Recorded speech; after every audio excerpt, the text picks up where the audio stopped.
Mense luister minder na wat jy sê en meer na hoe jy hulle laat voel.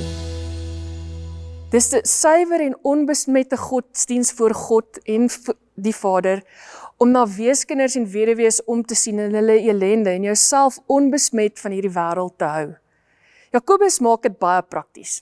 Hy sê, geloof gaan nie eerste oor wat jy sê nie. Dit gaan in hoe jy wys jy leef, en hoe jy mense behandel, en hoe jy reageer, en in hoe jy liefhet.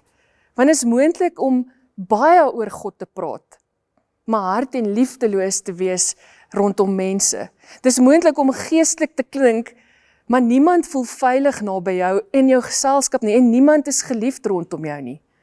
Jakobus sê, ware geloof word sigbaar in verhoudings. En dis waar die tema van hierdie reeks so mooi en so belangrik is, dat mens plus wees is gelyk aan verhoudings. Verhoudings verander wanneer mense ophou voorgee en begin eerlik leef voor God. Wanneer geloof nie net iets is wat jy op 'n Sondag bely nie, maar Maandag in jou reaksies ook kan wys. Jou woorde tel, jou liefde word sigbaar. En die grootste toets van volwassenheid is nie hoeveel Bybelkennis jy het nie. Dis hoe jy mense behandel wanneer jy moeg, gefrustreerd of onderdruk is. Jesus het dit baie mooi vir ons kom wys.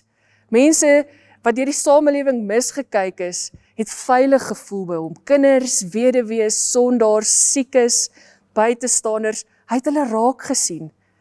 En hy het stadig genoeg geleef sodat hy hierdie mense kon lief hê. En dis dalk vandag die spieël vir my en vir jou. Voel mense meer veroordeel of meer geliefd wanneer hulle tyd saam met my spandeer? Want geloof wat net in my kop bly, verander niemand nie.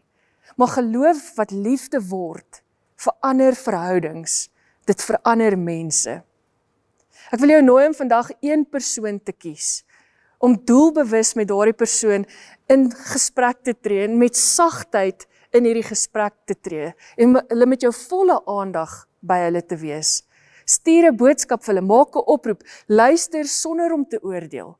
Help iemand sonder dat jy iets terugverwag. En laat iemand vandag weer iets van Jesus se liefde ervaar op die manier hoe jy hierdie persone behandel. Kom ons bid saam. Here, help my dat my geloof sigbaar sal wees. Help my dat liefde deur my sal leef. Heilige Gees, ek bid dat wanneer ek in kontak kom met mense, hulle u liefde sal beleef. En dat so hierdie liefde nie net my sal transformeer nie, maar ook die persone met wie ek in kontak kom. In Jesus naam, amen.